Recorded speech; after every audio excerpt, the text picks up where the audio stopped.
Basarnas memetakan area terdampak longsor di Cisarua, Bandung Barat mencapai 26 hektar dengan 2 pusat longsoran. Lokasi longsor yang berdekatan dengan Gunung Burangrang ini memiliki panjang salah satu longsoran bisa mencapai 2 km, lebar mencapai 140 meter. Kini, pengembalian fungsi lahan harus segera dilakukan. Bukan hanya pertanian, tapi bangunan-bangunan yang berdiri di lahan rawan juga perlu ditertibkan, agar bencana longsor tidak kembali mengancam nyawa warga sekitar. Hendar Nun, Aziz Fardiansyah, Kompas TV Bandung Barat, Jawa Barat.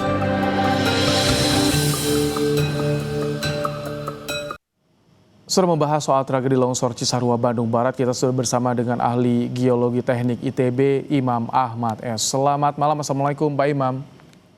Waalaikumsalam warahmatullahi wabarakatuh, Kang Ibrahim. Baik, Pak Imam, sebetulnya kondisi ya? lahan di Cisarua di Bandung Barat ini seperti apa? Apakah sebelumnya pernah ada kajian tidak Pak kalau daerah ini rawan longsor? Ya, mestinya seluruh daerah di Indonesia ya, kalau Kang Ibrahim juga pernah, saya harap pernah melihat ya, sudah dipetakan oleh Badan Geologi, ada yang namanya peta zona kerentanan gerakan tanah, tetapi memang cakupannya masih regional gitu ya. Dan kalau saya lihat ya secara seksama dari peta tersebut, memang di daerah Cisarua, terutama di perbukitan-perbukitan yang terjal itu masuk kategori longsoran menengah, ada juga beberapa bagian juga longsoran yang tinggi gitu ya. Artinya potensi longsor ada gitu ya, tentunya. Seperti itu. Potensi longsor ada, tadi Anda juga menyinggung soal longsoran tinggi. Apakah artinya ini masih sangat rawan, sangat berbahaya daerah itu Pak? Ya, longsor bisa terjadi di mana saja. Ya, pada prinsipnya kalau kita memiliki topografi yang miring dengan kelerengan yang terjal gitu ya, cenderung longsor lebih mudah terjadi. Ya, dan seperti yang terjadi di Cisarua, terutama di Desa Pasir Langu ya, kita ketahui bahwa sumber materialnya sebenarnya dari bagian bukit ya, bahkan relatif bagian atas bukit dari Burangrang ya, yang memang memiliki lereng yang terjal gitu ya.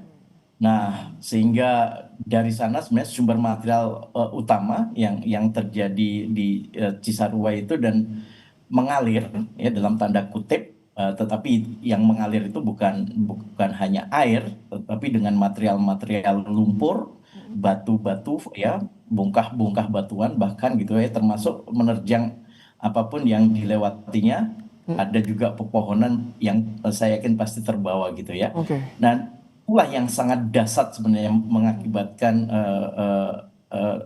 dampak yang besar sekali di area pemukiman di bawahnya. Itu sudah lama terdeteksi Pak? Sebenarnya kalau tanda-tanda satu bencana itu ada, termasuk longsoran ini, ya. Ini longsoran yang memang masuk dalam kategori atau jenis aliran atau flowing gitu ya, mengalir. Karena kalau Kang Ibrahim pernah ya mendengar bahwa longsor itu jenis atau tipenya banyak, ya. Nah, yang terjadi di Cisarua di Desa Pasir Langu ini memang tipe yang saya sebut sebagai aliran. Nah, dalam tipe ini memang yang tadi saya katakan ya, yang cukup bisa mengakibatkan kerusakan adalah aliran air yang di dalamnya ada sedimen yang terbawa ya, baik lumpur, kerikil sampai bongkah-bongkah batuan. Itu yang terjadi.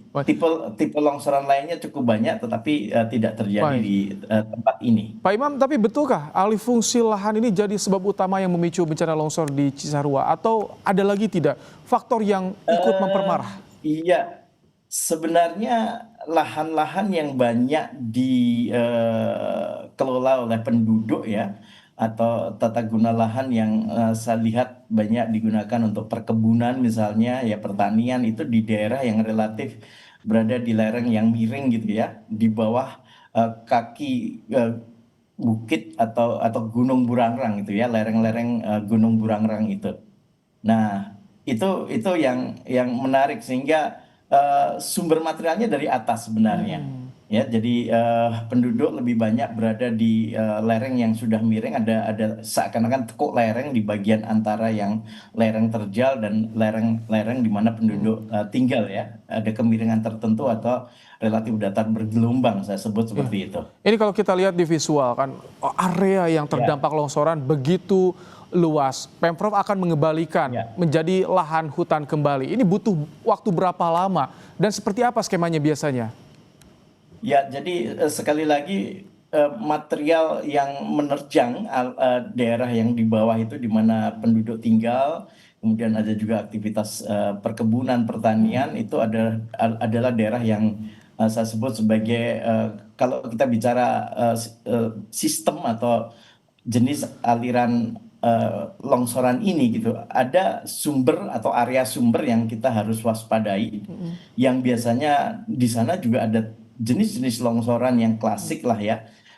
Bisa longsoran lengkung atau nendatan sebutannya. Nah, yang terjadi ya, kalau dari analisis saya itu ada longsoran dulu di bagian hulu, nanti membendung aliran dari sungai yang ada. Jadi untuk jadi hutan kembali itu jadi solusi, Pak Imam? Ya, kalau di atas sudah hutan, ya, di atas itu sudah hutan.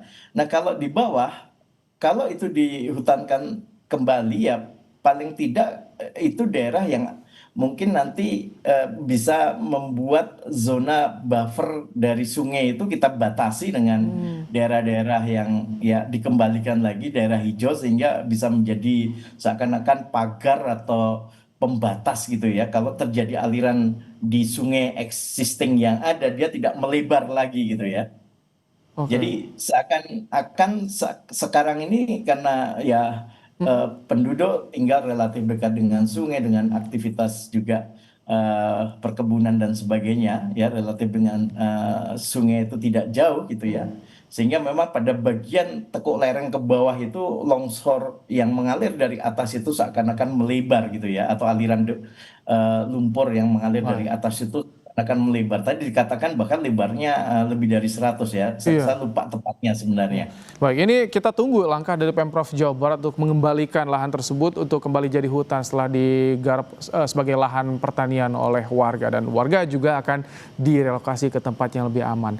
Terima kasih. Ya, saya berharap sisi-sisi sungainya ya memang dikosongkan dari pemukiman dan lebih baik memang digunakan secara terbatas dan lebih baik lagi ada tumbuhan-tumbuhan besar yang bisa menjadi nanti ya barrier alami atau pembatas alami gitu. Buffer Kalau alami memang bagi longsor atau aliran di sana. Berjaga-jaga. Baik. Suatu saat kalau terjadi lagi. Terima kasih untuk pandangannya Pak Imam Ahmad S, ahli geologi teknik ITB dalam program Kompas Malam hari ini. Terima kasih. Baik.